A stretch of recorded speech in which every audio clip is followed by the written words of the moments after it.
നമസ്കാരം. ഒരു വ്യക്തിക്ക് നിങ്ങൾ ഞങ്ങളുടെ രാജ്യത്തേക്ക് വന്നോളൂ എന്ന് ഔദ്യോഗികമായി വിസ അനുവദിക്കുക എന്നത് ആ രാജ്യത്തിന്റെ വിദേശകാര്യ മന്ത്രാലയത്തിന്റെ ഒക്കെ എംബസിയുടെ ഒക്കെ പൂർണ്ണമായ പരിശോധനകൾക്ക് ശേഷം ഈ അമേരിക്കയെ സംബന്ധിച്ചിടത്തോളം പ്രത്യേകിച്ചും ഒരു അമേരിക്കൻ വിസ കിട്ടണമെന്നുണ്ടെങ്കിൽ നമുക്കറിയാലോ എന്തൊക്കെ കടമ്പകൾ കടക്കണമെന്നുള്ളത്. അവരുടെ ചോദ്യങ്ങൾക്ക് അവരുടെ തൃപ്തികരമായ കാര്യങ്ങൾക്കൊക്കെ മറുപടി കൊടുക്കണം. എന്തിനു പോകുന്നു, എങ്ങനെ പോകുന്നു, എത്ര രൂപ അക്കൗണ്ടിലുണ്ട്, തിരിച്ചു പോരോ, തീവ്രവാദിയാണോ, പിന്നെ അവന്റെ ചരിത്രവും ഭൂമിശാസ്ത്രവും കുഴിമാടത്തിൽ കിടക്കുന്ന വല്യപ്പന്റെ ചരിത്രം വരെ പരിശോധിച്ചിട്ടാണ് അയാൾക്ക് വിസ കൊടുക്കുന്നത്.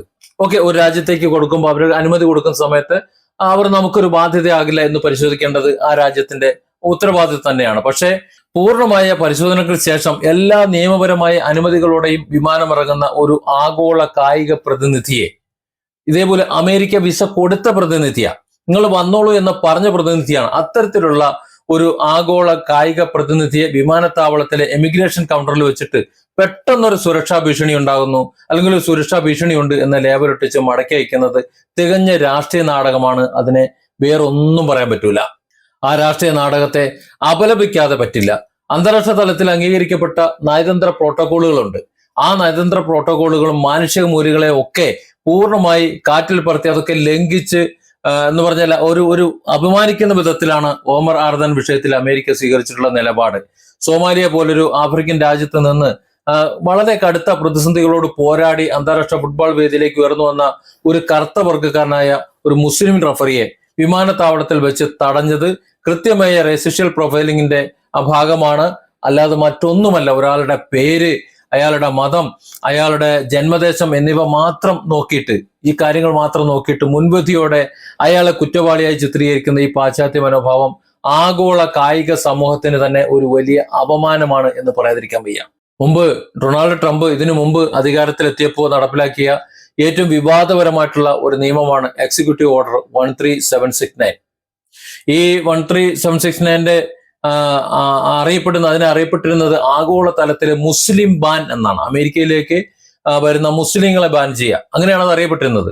Somalia, Yemen, Syria, Iran, Libya, Sudan തുടങ്ങിയ മുസ്ലിം ഭൂരിപക്ഷ രാജ്യങ്ങളിൽ നിന്നുള്ള പൗരന്മാർക്ക് അമേരിക്കയിലേക്ക് പൂർണ്ണമായ യാത്രാ വിലക്ക്.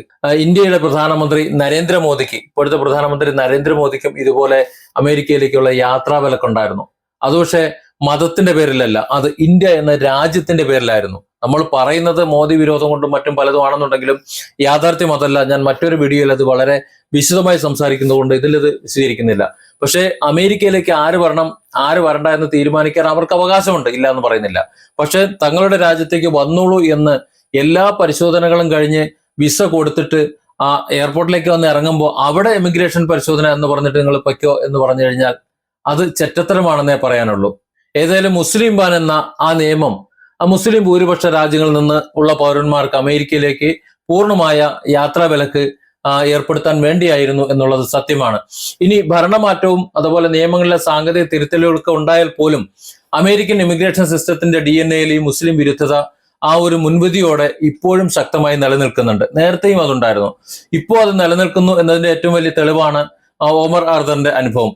ഒരു പ്രത്യേക രാജ്യത്തോ ഒരു പ്രത്യേക മതവിഭാഗത്തിലോ ജനിച്ചു എന്ന ഒരൊറ്റ കാരണം കൊണ്ട് അവരെല്ലാം ഭീകരവാദത്തിന്റെയോ അല്ലെങ്കിൽ സുരക്ഷാ ലംഘനത്തിന്റെയോ ഒക്കെ നിഴലിൽ നിർത്തുന്ന പാശ്ചാത്യ അധിനിവേശ ഒരു യുക്തിയുണ്ടല്ലോ, അത് ഒരല്പം കടന്ന കൈയാണ്, അത് വൃത്തികെട്ട ഒരു സംസ്കാരവുമാണ്. ഓമർ ആർദർ എന്ന കായിക പ്രതിഭയ്ക്ക് വിസ അനുവദിച്ച ശേഷം മിയാമി വിമാനത്താവളത്തിൽ വെച്ച് അപമാനിച്ച് തിരിച്ചയച്ചതിനു പിന്നിൽ ഈ ഇസ്ലാമോഫോബിയയും കറുത്ത വർഗ്ഗക്കാരോടുള്ള വാംശീയ വെറിയും കൃത്യമായി പ്രവർത്തിച്ചിട്ടുണ്ട്. ഓമർ ആർദന്റെ അനുഭവം ഒരു ഒറ്റപ്പെട്ട സംഭവമൊന്നുമല്ല, മറിച്ച് ദശകങ്ങളായി അമേരിക്കൻ മണ്ണിൽ നിന്ന് ആവർത്തിക്കപ്പെടുന്ന വ്യവസ്ഥാപിതമായിട്ടുള്ള വിവേചനത്തിന്റെ തുടർച്ചയാണ്. ലോകം ആദരിക്കുന്ന കായിക സംസ്കാരത്തിന്റെ പ്രതിഭകൾക്ക് പോലും തങ്ങളുടെ കറുത്ത ചർമ്മത്തിന്റെയോ അല്ലെങ്കിൽ ഇസ്ലാമിക പശ്ചാത്തലത്തിന്റെയോ പേരിൽ അമേരിക്കയിൽ സമാനമായ അനുഭവങ്ങൾ ഇതിനു മുമ്പ് ഉണ്ടായിട്ടുണ്ട്. ലണ്ടൻ ഒളിമ്പിക്സിലും റിയോ ഒളിമ്പിക്സിലും ബ്രിട്ടന് വേണ്ടി 4 സ്വർണ്ണ മെഡലുകൾ വാരിക്കൂട്ടിയ ലോക പ്രശസ്തരായ അത്ലറ്റാണ് സർ മുഹമ്മദ് ഫറ. അദ്ദേഹം ബ്രിട്ടീഷ് പൗരനാണെന്നുണ്ടെങ്കിലും സോമാലിയൻ വംശജനായിരുന്നു എന്ന കാരണം കൊണ്ട് ട്രംപിന്റെ മുസ്ലിം ബാൻ നിയമം വന്ന കാലയളവിൽ ബ്രിട്ടീഷ് പാസ്പോർട്ടും ഔദ്യോഗിക രേഖകളും ഉണ്ടായിരുന്നിട്ട് കൂടി അദ്ദേഹത്തിന്റെ പേരും സോമാലിയൻ പശ്ചാത്തലവും കാരണം US വിമാനത്താവളങ്ങളിൽ വെച്ച് മണിക്കൂറുകളോളം കസ്റ്റഡിയിൽ വെക്കുകയും ഭേദ്യം ചെയ്യുകയും കടുത്ത ചോദ്യം ചെയ്യലുകൾക്ക് വിധേയനാക്കുകയും ചെയ്ത വാർത്തകൾ നമുക്കറിയാം. ഒരു ലോക ചാമ്പ്യന് പോലും തന്റെ വംശീയ പശ്ചാത്തലത്തിന്റെ പേരിൽ അമേരിക്കൻ മണ്ണിൽ ഇത്തരത്തിൽ വിവേചനം നേരിടേണ്ടി വന്നു എന്ന് പറഞ്ഞാൽ അവരുടെ മനോഭാവം നമുക്ക് ചിന്തിക്കാവുന്നതല്ലേ ഉള്ളൂ. ലോകത്തെ ഏറ്റവും മികച്ച ചലച്ചിത്ര സംവിധായകരിൽ ഒരാളായിട്ടുള്ള ഇറാനിയൻ സ്വദേശി അസ്കർ ഫർഹാദിയുടെ ചിത്രം ഓസ്കാർ പുരസ്കാരത്തിന് നാമനിർദ്ദേശം ചെയ്യപ്പെട്ട സമയത്ത്, അത് 2017 ദി സെയിൽസ്മാൻ എന്ന ചിത്രം അമേരിക്കയിലേക്ക് വരാൻ വിസ നിഷേധിക്കപ്പെടുന്ന സാഹചര്യം ഉണ്ടായിരുന്നു.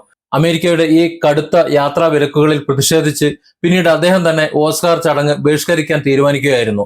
കലയും സംസ്കാരത്തിനും അതിരുകളില്ല എന്ന് പറയുന്ന അമേരിക്ക ഇറാനിയൻ പൗരൻ എന്ന പേരിൽ ഒരു മഹാനായ കലാകാരന് നേരെയാണ് അന്ന് യാത്രാ വിലക്ക് ഏർപ്പെടുത്തിയത്.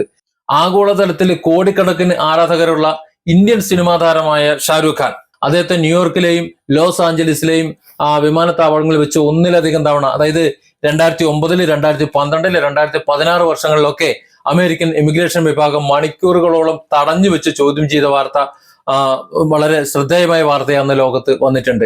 അദ്ദേഹത്തിന്റെ ഖാൻ എന്ന മുസ്ലിം പേര് മാത്രമായിരുന്നു സുരക്ഷാ പരിശോധനയുടെ പേരിൽ അദ്ദേഹത്തെ തടഞ്ഞു വെക്കാൻ കാരണം. പിന്നീട് ഇന്ത്യൻ നയതന്ത്ര കാര്യാലയങ്ങൾ ഇടപെട്ടിട്ടാണ് അദ്ദേഹത്തെ അവിടെ നിന്ന് മോചിപ്പിച്ചത്. ഈ മുൻകാല അനുഭവങ്ങളെല്ലാം വിരൽ ചൂണ്ടുന്നത് ഒരേ ഒരു യാഥാർത്ഥ്യത്തിലേക്കാണ്. അമേരിക്ക ഉയർത്തിപ്പിടിക്കുന്ന സുരക്ഷാവാദങ്ങൾ പലപ്പോഴും വംശീയവും മതപരവുമായിട്ടുള്ള വേർതിരിവുകൾ കാണിക്കാനുള്ള ആയുധങ്ങൾ മാത്രമാണ്. ലോകത്തെല്ലാവർക്കും തുല്യത ഉറപ്പു നൽകുന്നു എന്ന് അവകാശപ്പെടുന്ന ഒരു രാജ്യം വിസ നൽകി സ്വന്തം വിമാനത്താവളത്തിൽ എത്തിച്ച ശേഷം ഒരാളെ കായിക ലോകത്തിന് മുന്നിൽ വെച്ച് അധിക്ഷേപിച്ച് മടക്കി അയക്കുന്നത് അന്താരാഷ്ട്ര തലത്തിൽ അവരുടെ ജനാധിപത്യവാദങ്ങളുടെ പൊള്ളത്തരമാണ് തുറന്ന് കാണിക്കുന്നത്.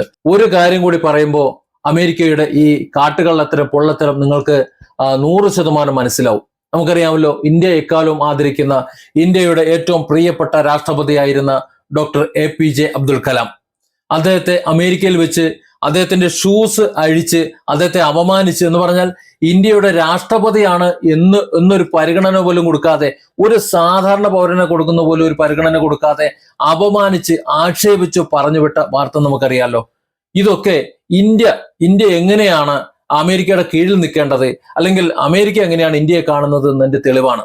അത് ഞാൻ മറ്റൊരു വീഡിയോയിൽ എന്തായാലും വിശദമായിട്ട് പറയുന്നുണ്ട്, ഈ ഇന്ത്യയോടുള്ള ട്രംപിന്റെ ഈ വിവേചനത്തിന്റെ കാര്യം. ഏതായാലും ഇത്തരത്തിൽ വർണ്ണവർഗ വിവേചനം ഒന്നും ഇല്ല എന്ന് പറയുന്ന ട്രംപും അദ്ദേഹത്തിന്റെ ഭരണകൂടവും യഥാർത്ഥത്തിൽ വർണ്ണവർഗ ജാതി വെറിയുടെ ഉസ്താദുമാരാണ്. അവർ ഈ ലോകത്തിന് തന്നെ നാണക്കേടാണ് എന്ന് ഈ പറഞ്ഞ കാര്യങ്ങൾ തന്നെ വ്യക്തമാണ്.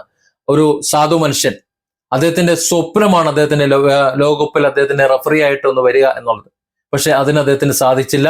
പക്ഷെ അദ്ദേഹത്തിന്റെ തിരിച്ചുവരവ്, അദ്ദേഹത്തിന്റെ രാജ്യത്ത് കാലുകുത്തുമ്പോൾ അമേരിക്കയുടെ സ്വഭാവത്തോടുള്ള ഏറ്റവും വലിയ പ്രതിഷേധമാണ് ലോകത്ത് ആളിക്കത്തിച്ചുകൊണ്ട് അദ്ദേഹം സ്വന്തം രാജ്യത്ത് കാല് കുത്തിച്ചത് എന്ന് പറയാതിരിക്കാൻ വയ്യ. അതായത് ഇവിടെ അപമാനിക്കപ്പെട്ടത് പ്രത്യക്ഷമായി ഓമറാണ് എന്ന് നമുക്ക് തോന്നും. പക്ഷെ ലോകത്തിന് മുന്നിൽ അപമാനിക്കപ്പെട്ടത് അമേരിക്കൻ പ്രസിഡന്റ് ഡൊണാൾഡ് ട്രംപും അമേരിക്കയും തന്നെയാണ്.